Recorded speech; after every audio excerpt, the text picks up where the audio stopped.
आज हम आपको ले चलेंगे उस गीत और उस बहस के बीच जो इस समय संसद से लेकर सोशल मीडिया तक सुर्खियों में है। एक ऐसा गीत जिसने गुलामी के अंधेरों में उम्मीद की रोशनी जगाई। एक ऐसा गीत जिसने पूरे देश को एक डोरी में पिरो दिया। वंदे मातरम। 7 नवंबर 1875 बंकिम चंद्र चट्टोपाध्याय ने यह गीत लिखा।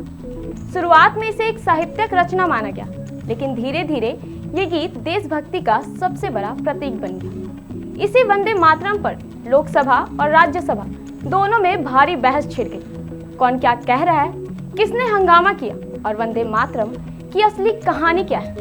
नमस्कार, मैं अंजलि और आप देख रहे हैं मिरर मीडिया। ये बहस अचानक शुरू नहीं हुई। ये मुद्दा सबसे पहले लोकसभा में 8 दिसंबर को उठाया गया, जब वंदे मातरम की 150 साल पूरे होने पे उसे उत्सव की तरह मनाने की बात चली। प्रधानमंत्री मोदी ने चर्चा की शुरुआत की और उसके बाद विपक्ष की ओर से प्रियंका गांधी ने सत्ता पक्ष पर पलटवार किया।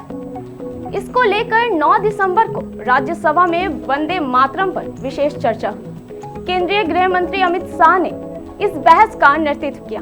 उन्होंने कहा कि वंदे मातरम सिर्फ बंगाल का गीत नहीं, बल्कि पूरे देश की सांस्कृतिक और भावनात्मक एकता का प्रतीक है। उन्होंने बताया कि अंग्रेजों के दौर में इसे बोलने वालों पर कोड़े बरसाए जाते थे, जेल भेजा जाता था, लेकिन ये गीत कश्मीर से लेकर कन्याकुमारी तक गूंजता रहा। जवानों के होठों पर आज भी ये मंत्र होता है। अमित शाह ने इस गीत का पृष्ठभूमि समझाते हुए रामायण का उदाहरण भी दिया कि मातृभूमि ईश्वर से बड़ी होती है। यही भाव बंकिम बाबू ने वंदे मातरम में जीवित किया। लेकिन विपक्ष भी चुप नहीं बैठा। सदन में बहस के दौरान कई जोरदार प्रतिक्रियाएं और हंगामा देखने को मिला। AIMIM नेता असदुद्दीन ओवैसी ने यह स्पष्ट किया कि भारत का संविधान we the people of India से शुरू होता है, ना कि किसी ईश्वर के नाम से।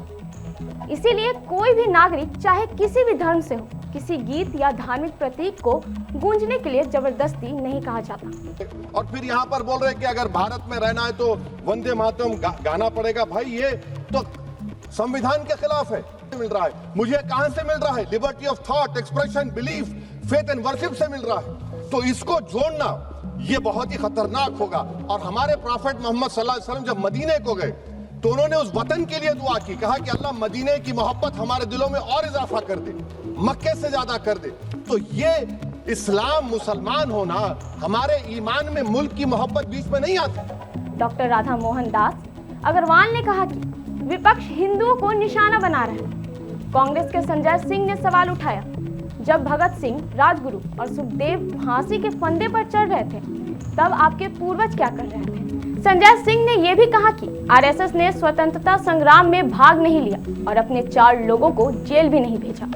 वहीं आरजेडी के मनोज झा का कहना है कि वंदे मातरम मनाने का उत्सव जरूर मनाएं, लेकिन इसे राजनीति का हथियार ना बनाएं। टीएमसी की महुआ मोइत्रा और पप्पू यादव ने कहा कि जरूरी मुद्दों को छोड़कर वंदे मातरम पर ही बहस क्यों हो रही है। इस दौरान सदन में कई बार हंगामा हुआ। बीजेपी के राष्ट्रीय अध्यक्ष जेपी नड्डा ने विपक्ष को टोका और कहा, बहस का विषय वंदे मातरम है, अन्य मुद्दों पर मत जाइए। मातरम, वंदे मातरम,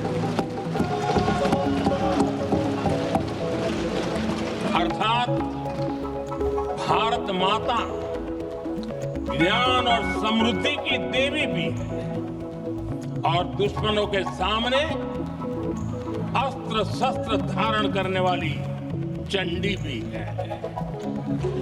अध्यक्ष जी, ये शब्द, ये भाव, ये प्रेरणा गुलामी की हताशा में हम भारतीयों को हौसला देने वाले थे। मातरम की जो सालगिरह पे आपने एक बड़ा कार्यक्रम आयोजित किया था, उसमें प्रधानमंत्री जी ने भाषण दिया।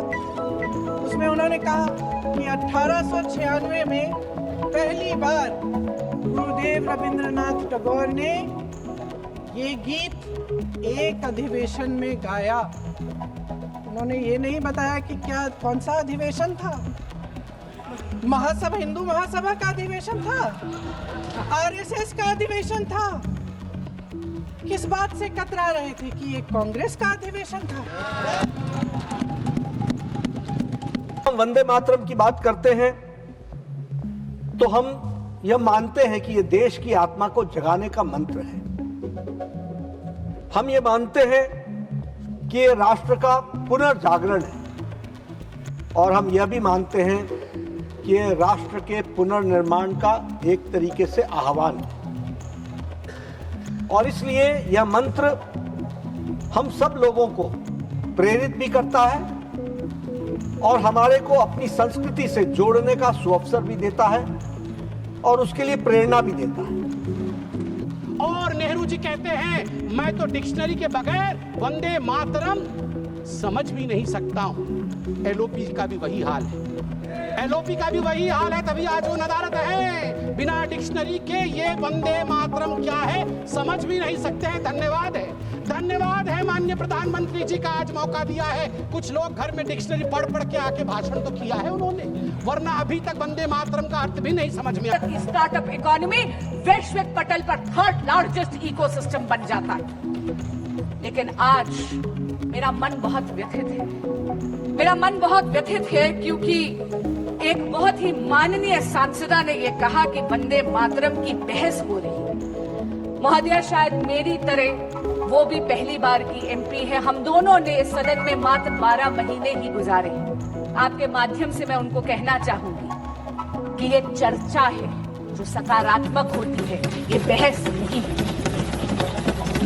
माननीय सांसदा ने कहा कि आप अतीत में क्यों मंडरा रहे हैं। महोदया, मैं आपके माध्यम से कहना चाहूंगी कि जो सभ्यता अपने इतिहास को भुला देती है उसका कोई भविष्य नहीं होता। ये तो बात हुई कि पक्ष और विपक्ष का इसको लेकर क्या कहना था, पर अब सवाल उन युवाओं से है जिनको अपने देश के राष्ट्रीय गीत को कितना महत्व देना है। और कुछ सवाल जो हम आपसे पूछते हैं कि क्या आपको लगता है कि किसी नागरिक से वंदे मातरम गाने को जबरदस्ती कहा जाना ठीक है, या देशभक्ति सिर्फ दिल से महसूस की जा सकती है? क्योंकि ओबीसी के विचार के आधार पर युवाओं से ये पूछना कि क्या देश भक्ति किसी गीत या प्रतीक से परिभाषित होती है, या आपको लगता है कि वंदे मातरम का उत्सव मनाना देशभक्ति है, या इसे राजनीति के लिए इस्तेमाल किया जा रहा है? क्योंकि मनोज झा, महुआ मोइत्रा और पप्पू यादव की बातें याद दिलाते हुए युवाओं से चर्चा करना कि क्या राष्ट्रीय प्रतीक राजनीतिक बहस का हिस्सा बन रहे हैं, तो हमें ये भी नहीं भूलना चाहिए कि हमारे देश के स्वतंत्रता सेनानी भगत सिंह, राजगुरु और सुखदेव अपने प्राण दे रहे थे। उस समय वंदे मातरम के महत्व को कैसे समझा जाता था? क्या आज भी ये गीत सभी के लिए समान रूप से प्रेरक है? ये आपको सोचना होगा, क्योंकि जब संजय सिंह के तर्क और इतिहास का संदर्भ देकर युवाओं से ये जानना है कि क्या राष्ट्रीय गीत आज भी उसी भावना से जुड़ा है, तो उनका ये बोलना सिर्फ हमारे इतिहास और हमारे पहचान पर सवाल खड़ा कर सकता है। अब जानते हैं कि वंदे मातरम का इतिहास और इसका महत्व क्या है। वंदे मातरम सिर्फ गीत नहीं, स्वतंत्रता संग्राम और भावनात्मक एकता का प्रतीक है। 7 नवंबर 1875 को बंकिम चंद्र बाबू ने इसे लिखा। अंग्रेजों के समय इस गीत ने लोगों में आजादी के लिए लड़ने का जोश जगाया। गांधी, भगत सिंह, राजगुरु जैसे महापुरुषों ने इसे गाकर बलिदान दिया। ये गीत अब भी हमारे जवानों, युवा और बच्चों के लिए प्रेरक का स्रोत है। ये गीत हमारी संस्कृति, हमारी मिट्टी और हमारी पहचान का हिस्सा। राज्यसभा की ये बहस हमें ये बताती है कि वंदे मातरम केवल गीत नहीं, बल्कि हमारी संस्कृति, स्वतंत्रता और भावनाओं की पहचान है। सत्ता पक्ष और विपक्ष दोनों ने अपने दृष्टिकोण रखे, हंगामा हुआ, आरोप प्रत्यारोप हुए, लेकिन सबसे बड़ा संदेश यही है कि गीत देशभक्ति और राष्ट्रीय चेतना का प्रतीक है। तो राज्यसभा की इस बहस से क्या समझ आता है? एक बात तो साफ है, वंदे मातरम कोई राजनीतिक बहस नहीं, ये भारत की आत्मा है। सत्ता पक्ष ने अपने तर्क रखे, विपक्ष ने अपनी चिंताएं रखी, सदन में शोर भी हुआ, लेकिन इस पूरे विवाद का सार यही है, वंदे मातरम आज भी देशभक्ति, त्याग और राष्ट्रीय चेतना का सबसे बड़ा प्रतीक है। देशभक्ति किसी आदेश से नहीं, दिल की धड़कन से पैदा होती है।